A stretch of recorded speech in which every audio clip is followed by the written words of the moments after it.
Nou, dan beginnen we met ja, de hoofdfiguur van de schepping, of na de schepping, zijn Adam en Eva.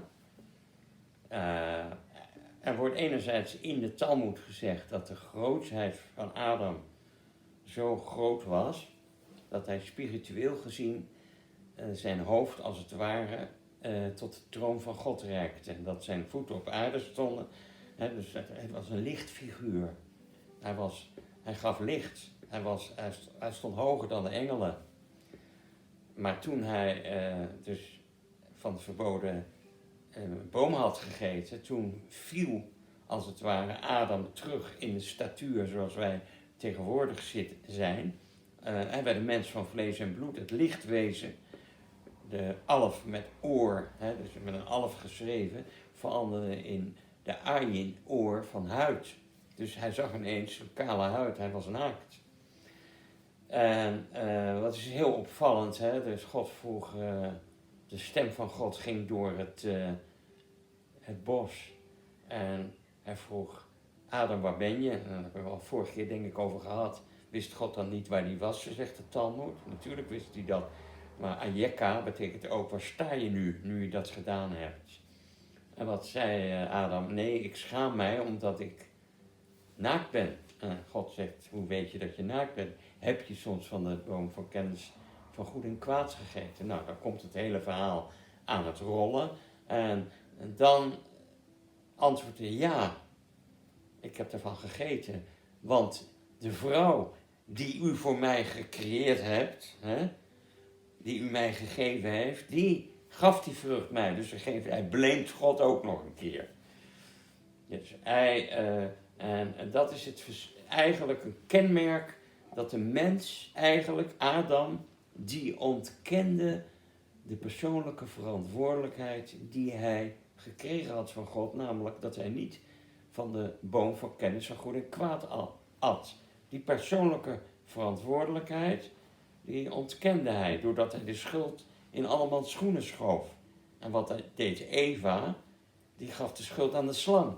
Zo van, nee, ik ben ook niet verantwoordelijk. De slang heeft me zo ver gekregen. Die heeft me tegen de boom aangeduwd. En toen zag ik dat ik niet stierf.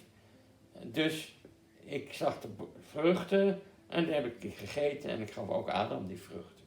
Dus met andere woorden, persoonlijke verantwoordelijkheid werd afgeschoven op iemand anders en zelfs naar de slang toe. Dat is het kenmerk eigenlijk wat je ziet bij Adam. Dan gaan we naar Noach. Noach is een bijzonder figuur. Noach, dat is de enige figuur die in de Torah genoemd wordt als een tzaddik en iemand die tamim is. Een tzaddik is een rechtvaardig persoon en bovendien tamim. Hij was volmaakt in zijn generatie. Moet je je voorstellen, Noach die leeft te midden van mensen die verschrikkelijke dingen deden, waarvan God eigenlijk zag dat het eigenlijk helemaal verkeerd was. En wat de aanleiding vormde voor de destructie van de toenmalige wereld door water. En Noach die hield zich staande. Die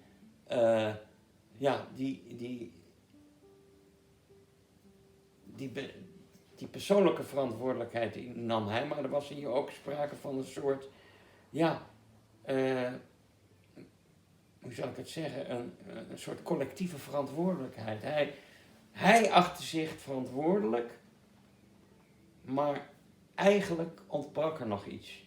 En dat was de morele verantwoordelijkheid, die Abraham wel had. En wat is dat? Wat is het verschil? Abraham, toen hij zichzelf besneden had, en toen hij heel oud was, dan gaat het verhaal in de Torah dat er 3 mannen bij hem op bezoek kwamen. En die 3 mannen waren eigenlijk 3 engelen, maar Abraham zag dat niet. Hij zegt, staat Hine, Shlosha Anashim Baim, er kwamen 3 mannen. En ondanks het feit dat hij heel erg ziek was en verwonderd was op de 3e dag, de zon scheen hard, besloot God, hij kreeg medelijden, want Abraham was gewend dat hij gasten ontving. Er kwamen geen gasten in zijn tent. Oel Abraham was leeg. Dus God zei, zoals dat gezegd wordt, zoals Rashi het zo mooi verklaart, Dat God tegen de engelen zei, kom laat ons, vertaald door een oude opperrabijn onderwijzer, laat ons den kranken bezoeken. En zo werd Abraham bezocht door 3 mannen. En Abraham zat in de Petach HaOel, aan de ingang van zijn tent in Kogom Hayom, in de hitte van de dag. En hij zag 3 mannen komen en hij rende hun tegemoet, ondanks het feit dat hij zwaar ziek was en gewond was. En hij komt binnen en ik zal voor jullie eten klaarmaken, et cetera, et cetera. En toen op het laatst, toen de engel Rafael, toen bleek dat het 3 engelen waren, engel Rafael had hem genezen van zijn wond. En toen zei God, ik zal deze rechtvaardige man niet onthouden wat ik van plan ben te doen. Want het geschrei wat uit Sodom is naar boven gekomen. En ik ga kijken wat daar gebeurt. En de slechtheid, de immoraliteit die daar gebeurde, deed God besluiten om Sodom te vernietigen. En op dat moment kwam Abraham tussen beiden en zei, als er 50 rechtvaardigen in de stad zijn, zou u dan Sodom vernietigen? En Abraham kreeg als antwoord, nee, dan zou ik Sodom niet vernietigen. En hij dong af van 40 naar 30, naar 20, naar 10. Ja, dus Abraham nam de morele verantwoordelijkheid om ervoor te zorgen dat niet die collectiviteit teloor zou gaan van Sodom. En zelfs die ene rechtvaardige die er nog was, Lot, werd gered. Dus Abraham was nog net iets bijzonderder dan Noach, doordat hij dus smeekte om de stad Sodom te sparen als er rechtvaardigen waren. En dat was een soort morele verantwoordelijkheid die hij nam. Buiten het feit dat Adam de persoonlijke verantwoordelijkheid van het snoepen van de verboden vrucht naar Eva schoof en Eva naar de slang. En Noach, ja, die was eigenlijk niet collectief verantwoordelijk, want Noach zweeg toen God hem vertelde dat hij een ark moest bouwen omdat hij de wereld zou gaan vernietigen. Hij kwam niet voor zijn medemensen op. Hij deed wel alles wat God hem had opgedragen, maar het kwam niet in hem op om te vragen van God, spaar toch alsjeblieft als er rechtvaardige mensen zijn. Dat deed hij. Dus hij nam niet die morele verantwoordelijkheid op zich, die Abraham wel op zich nam. En de collectieve verantwoordelijkheid op zich nemen, dat zien we bijvoorbeeld bij Mozes. Wat deed Mozes?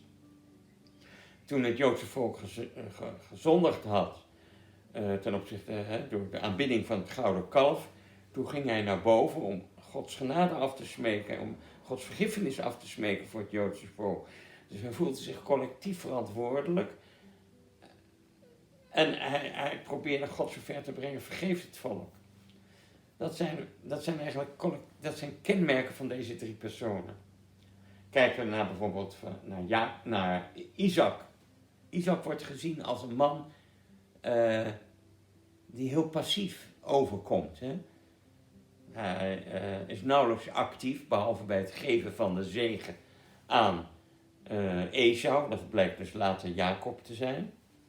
En hij blijft passief, wat heel erg te prijzen valt als Abraham ten offer hem brengt. Hij vraagt wel aan zijn vader, vader, hier is het het eesje, het vuur, en hier is het mes, maar waar is het lam wat we zullen slachten? En dan zegt zijn vader, God zal ons van een lam voorzien. En dan gaat hij verder met zijn vader. Misschien had hij natuurlijk al lang in de gaten dat er iets niet helemaal in orde was. Want hij was zelf al minstens 30 jaar oud. En dan wordt hij vastgebonden. Ja, hij laat zich vastbinden als volwassen man. Hij protesteert niet, hij zwijgt. Wahidom, hij zwijgt.